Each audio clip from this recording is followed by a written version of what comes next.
로마서 1장서부터 이 나오기 직전까지 로마서 7장까지 내용을 보면은 인간의 죄, 또 죄로 인한 인간의 처참한 상태, 그러면서 그 마지막 그 가장 처참한 상태의 절정이 어디냐면 로마서 7장 그 마지막 부분에 나오는 오호라, 나는 공고한 사람이로다. 이 사망의 몸에서 누가 나를 건져내랴 하면서 이 탄식을 하면서 우리의 죄에 빠진 인간, 연약한 인간의 그 가장 심각한 모습, 그 절규의 모습으로 이제 절정에 이르게 됩니다. 그러면서 이제 로마서 8장 1절서부터 극적인 전환을 이루게 됩니다. 그래서 이제 모든 글들을 보면은요, 그러므로라는 말이 나오면 이것은 이제 결론에 해당하는 것입니다. 앞에서 이러이러한 일이 있었지만은 그러므로 이제 결론은 이것이다라는 것인데요. 그만큼 이 로마서 8장 1절서부터는 극적인 전환을 이루는 것입니다. 앞부분이 죄와 그로 인한 인간의 처참한 그러한 모습, 오호라 나는 공고한 사람이로다라는 이러한 절규의 목소리라고 한다면, 로마서 8장 1절에서는 이제 그 절규의 상태에서 새롭게 거듭난 그런 모습을 보여주고 있습니다. 같이 한번 읽어보겠습니다. 로마서 8장 1절 2절 말씀 같이 한번 읽겠습니다. 그러므로 이제 그리스도 예수 안에 있는 자에게는 결코 정죄함이 없나니 이는 그리스도 예수 안에 있는 생명의 성령의 법이 죄와 사망의 법에서 너를 해방하였음이라. 아멘. 이 로마서 8장 1절 2절은 너무너무 유명한 말씀이고요. 이 말씀을 인하여서 얼마나 많은 사람들, 낙심과 연약함과 그 울부짖음 가운데 빠진 많은 영혼들이 이 로마서 8장 1, 2절 말씀을 붙잡고 힘을 얻는지 모릅니다. 여러분, 우리가 신앙생활을 해나갈 때 얼마나 많은 좌절과 낙심과 절망 가운데 빠지게 됩니까? 정말 신앙생활을 잘 해보려고 하면 할수록 우리도 모르게 연약한 죄에 빠지고요, 또 삶의 환경 가운데 또 우리의 결심이 쉽게 무너지는 것을 보게 됩니다. 그러면서 우리가 하면 할수록 우리가 점점 늪에 빠지고 허우적거리는 우리의 모습을 보면서 절망할 때가 많이 있는데요. 그러면서 결국 우리가 마지막 우리에게 힘과 위로가 되는 그 구원의 말씀이 무엇이냐면 로마서 8장 1, 2절입니다. 그러므로 이제 그리스도 예수 안에 있는 자에게는 결코 정죄함이 없다라는 것입니다. 예수님 안에 있는 우리 그리스도인들에게는 정죄함이 없다. 왜 그렇습니까, 여러분? 여러분이 한번 신앙생활을 해보십시오. 그러면은 우리가 그 많은 하나님의 말씀, 율례, 계명, 지켜야 될 많은 것들을 보면은요, 지키지를 못해요. 어제까지는 잘 했을지 모르지만 오늘 무너지는 경우도 있고요. 오늘까지 지켜왔지만 내일을 장담하기 어려운 그러한 우리 삶의 모습, 우리 믿음의 모습, 초라한 우리의 모습을 보면서 낙심할 때가 있습니다. 그런데 그리스도 예수 안에 있는 자에게, 즉 예수님을 구주로 믿고 하나님의 자녀가 된 자에게는 결코 정죄함이 없다. 사단은요, 끊임없이 우리의 약점, 우리의 부족한 점, 우리의 자꾸 넘어지는 그런 죄에 대해서 정죄를 합니다. 야, 너 같은 자가 어떻게 그리스도인이냐, 성도냐, 너 같은 자가 어떻게 직분자냐 하면서 끊임없이 우리를 참수하고 정죄를 합니다. 그런데 우리가 예수님 안에, 그리스도 안에 사는 자에게는 이러한 정죄함이 없다라는 것입니다. 자, 2절에 뭐라고 얘기하고 있습니까? 자, 이는 그리스도 예수 안에 있는 생명의 성령의 법이 죄와 사망의 법에서 너를 해방하였음이라. 한번 따라해 보겠습니다. 그리스도 예수 안에 있는 생명의 성령의 법이 죄와 사망의 법에서 너를 해방하였습니다. 할렐루야. 여러분, 사단 마귀는 끊임없이 우리를 참수하고 공격하고 정죄합니다. 그럴 때마다 우리는 뭐라고 얘기합니까? 이 로마서 8장 1, 2절 말씀을 붙잡고, 그래, 나는 연약하고 나는 죄인이고 나는 정말 하나님 말씀을 온전히 지킬 수 없는 그러한 자이지만, 그러나 그리스도 예수 안에 있는 생명의 성령의 법이 나를 죄와 사망에서 해방했다. 사단 마귀는 묶임마다 떠나가라 하면서 우리가 대적하며 나아갈 수 있는 것입니다. 여기서 우리가 주목해서 볼 수 있는 것이 무엇입니까? 생명의 성령의 법이라고 말씀을 하고 있습니다. 이 로마서 8장을 보면은 우리에게 주옥같이 다가오는 그런 말씀이 있는데요. 그것이 무엇이냐면 성령에 대한 장입니다. 성령장. 여러분, 우리가 믿는 하나님은 삼위일체 하나님이십니다. 성부 하나님, 성자 예수님, 성령 하나님. 그래서 이 삼위일체 중에서 하나라도 부인을 한다면 그것은 우리 참된 믿음이 아니고 이단이요 사이비가 되는 것입니다. 그래서 우리 신앙의 고백, 그 사도신경의 고백이 삼일체 하나님을 내가 믿습니다라는 그런 신앙의 고백인데요. 이 로마서 8장은 특별히 성령님에 대해서 강조하고 있는 그런 말씀입니다.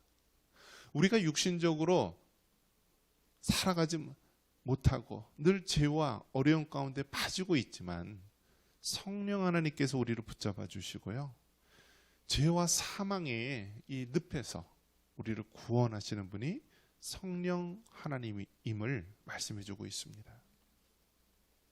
그래서 이 성령님에 대한 이름이 여러 가지로 나오는데요. 우리 9절에 보면은 성령님의 명칭이 하나님의 영, 그리스도의 영으로 나오게 됩니다. 우리 9절 말씀 한번 같이 한번 읽어볼까요? 9절입니다. 만일 너희 속에 하나님의 영이 거하시면 너희가 육신에 있지 아니하고 영에 있나니 누구든지 그리스도의 영이 없으면 그리스도의 사람이 아니라. 아멘. 성령의 다른 이름으로서 하나님의 영, 그리스도의 영이라는 말을 사용하고 있는 것입니다. 러시아에 이 러시아 정교회가 있고요, 또 그리스에서도 그리스 정교회가 있죠. 그래서 과거에 한 천여 년 전에 동방교회, 서방교회가 나누어지게 됩니다. 나누어지게 될 때 오늘날 서방교회가 이 이탈리아 로마에 있는 우리가 흔히 얘기하는 카톨릭이 이제 서방교회가 되는 것이고, 동방교회가 이 정교회가 되는 것입니다. 이제 그 당시 그리스가 되는 것이고요. 자, 그러면 이 서방교회, 이 로마 카톨릭 서방교회와 또 동방교회, 정교회를 중심으로 한 동방교회의 가장 큰 차이점이 무엇이냐? 성령의 유출에 대해서 이야기합니다. 그래서 서방교회에서는 성령님이 성부 하나님으로부터 또 성자 예수님으로부터 나온다라고 보는 입장이고, 이제 동방교회, 정교회에서는 성부 하나님으로부터 성령님이 이제 유출된다, 이제 그런 입장입니다. 그래서 이제 동방교회와 서방교회가 나뉘게 되는데요. 그 똑같이 삼위일체 하나님을 믿는 그런 삼위일체 신앙에 대해서는 같은 것입니다. 그래서 천년경, 주후 천년경에 이 동방교회와 서방교회가 나누어지게 되고요. 그리고 한 1500년, 1517년 우리가 잘 아는 대로 이제 서방교회의 잘못된 부분, 그것을 인하여서 이제 우리가 흔히 말하는 종교개혁이 일어나면서 개신교, 프로테스탄트 개혁교회가 생겨나게 된 것이죠. 자, 먼저 이 동방교회, 서방교회가 나뉘어진 그 계기가 이 성령의 유출, 거기의 기원에 대해서 나뉘어지게 되는데요. 하나님의 영, 그리스도의 영, 이것이 바로 성령님의 다른 그런 호칭이기도 합니다. 여러분 생각해 보십시오. 우리가 하나님 말씀대로 살아가려면 할수록 우리는 육신적으로 지키지 못하는 우리 자신을 철저하게 경험하게 됩니다. 그렇기 때문에 하나님께서는 하나님의 자녀로서 살아갈 수 있도록 성령님을 우리에게 보내주십니다. 그래서 모든 것은 결국 성령의 능력으로 이루어지는 것입니다. 여러분, 죄인이 감옥에 있다가요, 감옥에 있다가 이 교도소에서 나오게 되는 절차가 있습니다. 그 절차가 무엇이냐면, 먼저 그 사람이 이제는 더 이상 감옥에 있지 않고 나와도 된다라고 하는 그 해방, 포로 자유, 그 해방이 된다라고 하는 이 서류를 교도소에게 전해주게 됩니다. 그러면 그 법령 그 서류에 의해서 그 주인을 이제는 교도소에서 이제 사회로 바깥으로 내보내면서 이제 해방이 되고 자유의 몸을 갖게 해주는 것입니다. 마찬가지로 예수 그리스도께서 십자가에 죽으신 그 사건이 바로 이 사람이 이제 죄인에서 이제 자유의 몸이 되게 하라는 서류와 같은 것입니다.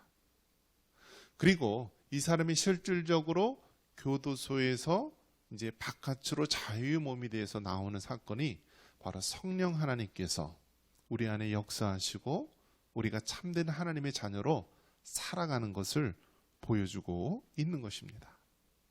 그렇기 때문에 여러분, 예수님께서 2000년 전에 이 땅에 오셔서 십자가에 죽으셨을 때 그 사건은 2000년 전에 일어난 사건이지만 우리가 예수님을 구주로 믿을 때요, 그 2000년 전에 있었던 그 사건이 지금 우리에게 일어나는 것입니다. 그래서 2000년 전 예수님께서 그 갈보리 골고다 언덕에서 십자가에 못 박혔을 때 바로 나의 옛사람, 나의 죄된 모습, 육신적으로 살고 있는 나 자신이 예수님이 십자가에 못 박혔을 때 나도 죽었다라고 믿는 것입니다. 이것이 2000년 전 예수님의 그 십자가 사건이 오늘 우리가 예수님을 구주로 믿는 하나님의 자녀에게 일어나는 사건입니다. 자, 그러면 예수님을 구주로 믿고 하나님의 자녀가 됐을 때 우리는 어떤 일이 벌어지고 있죠? 하나님의 영, 그리스도의 영, 성령님이 우리 안에 오시는 사건이 일어나게 됩니다. 그래서 실질적으로 죄인이 교도소에서 바깥으로 나와서 자유의 몸이 되고 죄로부터 해방이 되듯이요, 하나님의 영이 우리 안에 내주하시는 이 사건, 우리 안에 임하시는 이 성령의 이 사건을 통하여서 우리는 참된 죄로부터 자유함을 얻는 자, 그리고 하나님의 자녀로서 우리가 살아갈 수 있게 되는 것입니다. 그래서 이 로마서 8장은요, 이 땅에 사는 많은 사람들, 특별히 죄의 문제로 인하여서 무수히 갈등과 고민과 괴로움 가운데 있는 많은 사람들이 이 로마서 8장, 특별히 1절, 2절 말씀을 통하여서 그러므로 이제 그리스도 예수 안에 있는 자에게는 결코 정죄함이 없다라고 하는 이 말씀을 의지해서 많은 사람들이 참된 자유의 몸이 되어서 살아가는지 모릅니다. 여러분, 사람은 의외로 그 마음속에 모든 사람의 방황과 갈등, 모든 것들이요, 죄 문제를 해결하지 못해서 일어난 사건입니다. 여러분 생각해 보십시오.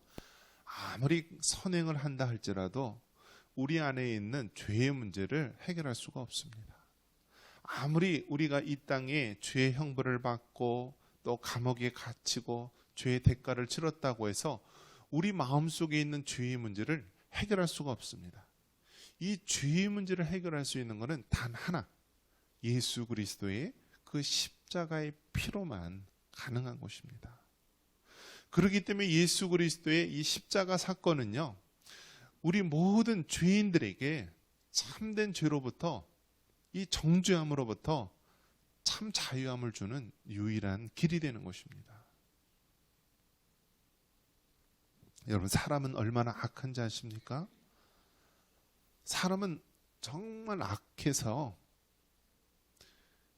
인간의 이성으로 생각할 수 없는 그런 일들이 너무나 많이 일어나고 있습니다.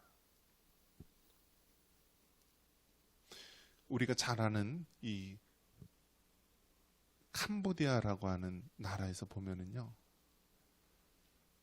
그 한 사람의 그 악독한 지도자가 생겨남으로 인하여서요, 5년 만에 그 캄보디아 인구의 모든 지식층과 모든 선량한 사람들을 다 죽이게 됩니다. 그래서 우리가 킬링 필드라고 하는 영화 아시죠? 킬링 필드라고 하는 영화에서 보면은요, 그냥 사람을 죽이는데요, 그냥 사람을 이 비닐봉지 머리에다가 뒤집어 씌워서요, 사람을 죽이고 자녀들로 하여금 부모를 죽이게 하고, 또 어린아이들이 어른들을 죽이게 하고 온갖 악행을 범하게 됩니다. 그게 오랜 기간이 걸리는 게 아니라 불과 몇 년 만에 그 인구의 몇 분의 몇을 순식간에 다 죽입니다. 이처럼 사람은 끔찍하게 악을 범하고 죄를 범합니다. 짐승의 세계, 사자나 호랑이나 짐승의 세계에서도요, 자기가 배가 부르면은 더 이상 이 사슴이나 짐승이 지나가도 사냥을 하지 않는다라고 합니다. 그럴 때 사람은요, 수십 명, 수백 명, 수천 명, 수만 명, 수십만 명, 수백만 명을 죽일 수 있는 사람이 사람인 것입니다. 왜요? 죄 때문에 그런 것입니다. 죄. 그만큼 우리 인간의 죄는요, 크고 무섭고 잔혹합니다. 그래서 사람들 마음속에는 이 죄에 대한 문제를 해결하지 못하고 방황하는 자가 얼마나 많이 있는지 모릅니다. 그런데 그렇게 흉악한 살인범, 흉악한 죄인, 흉악한 그런 많은 사람들이요, 예수님을 만남으로 인하여서 그 죄의 문제가 해결이 된다라는 거예요. 왜요? 이 로마서 8장 1, 2절 말씀처럼 그리스도 예수 안에 있는 생명의 성령의 법으로 인하여서 이제 그가 참으로 죄로부터 해방이 되고 자유의 몸이 된 것을 깨닫게 되는 것입니다. 그래서 여러분, 이 로마서 8장은요, 이 로마서 중에서도 얼마나 주옥 같은 말씀인지 모릅니다. 만약에 우리가 아직도 죄 문제를 해결하지 못하고 아직도 나를 참소하는 그러한 마음이 들고 나를 정죄하는 그러한 분위기 속에서 침체되어 있다면요, 우리가 이 로마서 8장의 말씀을 붙잡고 읽으시기 바랍니다. 그 말씀을 암송하시기 바랍니다. 그 말씀을 굳게 붙잡으시기를 바랍니다. 그러할 때 우리는 그 모든 사단의 참소로부터, 그 사단의 공격으로부터 우리는 온전하게 믿음을 지킬 수가 있는 것입니다. 자, 그래서 오늘 말씀의 제목이 무엇이냐면 정죄함이 없는 성령의 사람입니다. 한번 따라해 보겠습니다. 정죄함이 없는 성령의 사람. 특별히 여러분, 이 성령의 사람이 얼마나 위로가 되는 말씀입니까? 우리가 예수님을 믿으면은요, 하나님의 성령이 우리 안에 내주하면서 우리는 더 이상 육신에 거하는 사람이 아니라 성령의 사람으로 변화가 되는 것입니다. 그래서 성령의 사람을 우리가 다른 말로 한다면 무엇이라 부를 수 있냐면 영의 사람이라고 부를 수 있습니다. 한번 따라해 보겠습니다. 영의 사람. 그래서 여러분, 우리가 비록 육신적으로 이 땅에 두 발을 딛고 살아가고 있지만 우리 안에 성령님이 거하시고 우리는 저 거룩한 천성을 향하여 하나님 나라를 향하여 살아가는 영의 사람이 되는 것입니다. 할렐루야. 자, 그렇다면 육신의 사람과 영의 사람들, 그 생각하는 것이 다른 것입니다. 우리 5절 한번 같이 한번 읽어볼까요? 5절과 6절 같이 한번 읽어보겠습니다. 육신을 따르는 자는 육신의 일을, 영을 따르는 자는 영의 일을 생각하나니 육신의 생각은 사망이요 영의 생각은 생명과 평안이니라. 아멘. 여러분, 육신을 따르는 자는 육신의 일을 하는 것입니다. 그래서 하나님을 알지 못하고 육신적으로 살아가는 자들은요, 늘 무엇을 먹을까, 무엇을 입을까, 어떻게 하면 내 영혼을 쾌락을 하게 할까 하면서 늘 육신적인 것만 쫓아갑니다. 이런 사람들을 우리는 육신을 따르는 자, 육신의 사람이라고 말합니다. 반면에 영을 따르는 자는 영의 일을 생각하나니라고 말합니다. 즉 하나님의 성령이 우리 안에 거하시고 성령님의 지배와 인도하심에 따르는 사람을 우리는 영의 사람, 성령의 사람이라고 말할 수 있습니다. 그래서 성령의 사람은 생명과 평안의 길을 가는 것입니다. 이 땅에 있는 많은 사람들, 아무리 돈과 부귀와 세상 권세를 다 누렸다 할지라도 예수님을 인격적으로 만나지 못한 그들의 최후는요, 사망입니다. 영원한 지옥의 심판입니다. 하지만 이 땅 가운데 아무리 공고와 힘든 삶을 살았다 할지라도 예수님을 인격적으로 만나고 구원받은 하나님의 자녀들은요, 그 삶이 생명과 평안의 삶이 되는 것입니다. 그래서 여러분, 우리는 성령의 사람임을, 영의 사람임을 잊지 마시기 바랍니다. 그렇기 때문에 우리를 더 이상 정죄하는 죄의 고리를 우리가 믿음으로 끊고요, 사단이 아무리 우리를 참소하고 정죄한다 할지라도 그러므로 이제 그리스도 예수 안에 있는 자에게는 결코 정죄함이 없음을 믿으시고요, 그 주님 안에서 참된 자유와 참된 해방의 감격을 누리며 살아가시기를 바랍니다. 이것이 죄 많은 이 세상 가운데 참된 자유의 몸으로서 성령의 사람으로서 살아가는 자의 모습입니다. 이러한 은혜가 있기를 주님의 이름으로 축원합니다.